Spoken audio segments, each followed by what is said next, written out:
ಕಲಬುರಗಿಯ ರಂಗಮಂದಿರದಲ್ಲಿ ಇದೇ ಮೊದಲ ಬಾರಿಗೆ ಜಿಲ್ಲಾಡಳಿತ ಮತ್ತು ಬೆಂಗಳೂರಿನ ರಂಗಶಂಕರ ಸಹಯೋಗದಲ್ಲಿ ಫೆಬ್ರವರಿ 21ರಿಂದ 28ರವರೆಗೆ ರಾಷ್ಟ್ರೀಯ ನಾಟಕೋತ್ಸವ ಹಮ್ಮಿಕೊಳ್ಳಲಾಗಿದ್ದು, ಕಲಬುರಗಿಯ ಸಮಸ್ತ ಕಲಾಭಿಮಾನಿಗಳು ಈ ನಾಟಕೋತ್ಸವದಲ್ಲಿ ಪಾಲ್ಗೊಂಡು ಯಶಸ್ವಿಗೊಳಿಸಬೇಕೆಂದು ಗ್ರಾಮೀಣ ಅಭಿವೃದ್ಧಿ ಹಾಗೂ ಪಂಚಾಯತ್ ರಾಜ್ ಮತ್ತು ಕಲಬುರಗಿ ಜಿಲ್ಲಾ ಉಸ್ತುವಾರಿ ಸಚಿವರಾದ ಪ್ರಿಯಾಂಕ್ ಖರ್ಗೆ ಅವರು ಮನವಿ ಮಾಡಿದರು. ಇದೇ ಸಂದರ್ಭದಲ್ಲಿ ನಾಟಕೋತ್ಸವದ 2026ರ ಪೋಸ್ಟರ್ ಬಿಡುಗಡೆ ಮಾಡಲಾಯಿತು.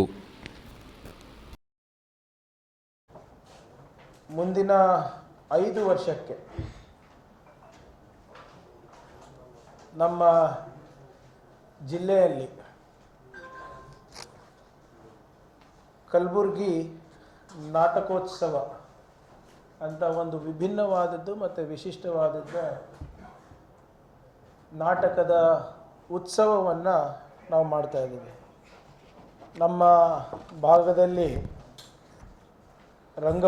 ರಂಗಭೂಮಿಯ ಪರಿಸರವನ್ನು ಸಮೃದ್ಧಿಗೊಳಿಸುವ ನಿಟ್ಟಿನಲ್ಲಿ ನಮ್ಮ ಕಲಾವಿದರಿಗೆ ಒಂದು ಉತ್ತಮವಾದಂಥ ವೇದಿಕೆ ಕಲ್ಪಿಸ್ಕೊಡ್ಬೇಕು ಅಂದ್ಬಿಟ್ಟು ಇವತ್ತು ಈ ಕಾರ್ಯಕ್ರಮವನ್ನು ನಾವು ಆಯೋಜಿಸಿದ್ದೇವೆ.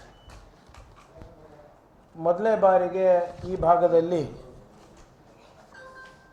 ರಂಗಶಂಕರ ಶ್ರೀಮತಿ ಅರುಂಧತಿ ನಾಗ್ ಅವರು ರಂಗಶಂಕರ ಜೊತೆ ನಾವು ಅವರ ಸಹಭಾಗಿತ್ವದಲ್ಲಿ ಕಲಬುರಗಿ ಥಿಯೇಟರ್ ಫೆಸ್ಟಿವಲನ್ನು ನಾವು ಮಾಡ್ತಾಯಿದ್ದೀವಿ. ಇದು ಫೆಬ್ರವರಿ 21ರಿಂದ 28 ತನಕ ನಡೆಯುತ್ತೆ. 3 ಬೇರೆ ಬೇರೆ ವೆನ್ಯೂಗಳಲ್ಲಿ ಈ ನಾಟಕೋತ್ಸವ ನಡೆಯುತ್ತೆ. ಮೊದಲನೇದು SM ಪಂಡಿತ್ ಮಂದಿರದಲ್ಲಿ ಫೆಬ್ರವರಿ 21ರಿಂದ 28ಗೆ 8 ದಿನ 8 ನಾಟಕಗಳನ್ನು ಪ್ರದರ್ಶನ ಮಾಡ್ತೇವೆ. ಅದು ಪ್ರತಿ ಸಂಜೆ 7 ಗಂಟೆಗೆ ಆರಂಭ ಆಗುತ್ತೆ. ಈ ಎಲ್ಲ ಯಾವ ನಾಟಕಗಳು ಯಾರು ಮಾಡ್ತಾ ಇದ್ದಾರೆ ಅಂದ್ಬಿಟ್ಟು ತಮಗೆ ಡೀಟೇಲ್ಸನ್ನು ಕೊಡ್ತೀವಿ. SM ಪಂಡಿತ್ ರಂಗಮಂದಿರದಲ್ಲಿ ಕರಿಮಾಯಿ, ಜೋ ಡೂಬಾ ಸೋ ಪಾರ್, ಮುಖ್ಯಮಂತ್ರಿ, ಪುರಾಣ ಚಾವಲ್, ಕಾಮರೂಪಿಗಳು,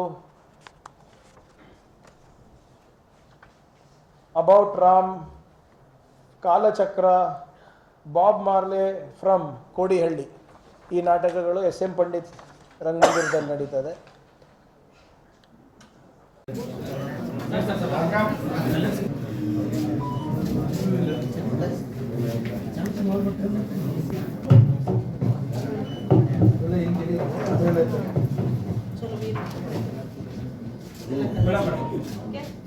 Thank you so much.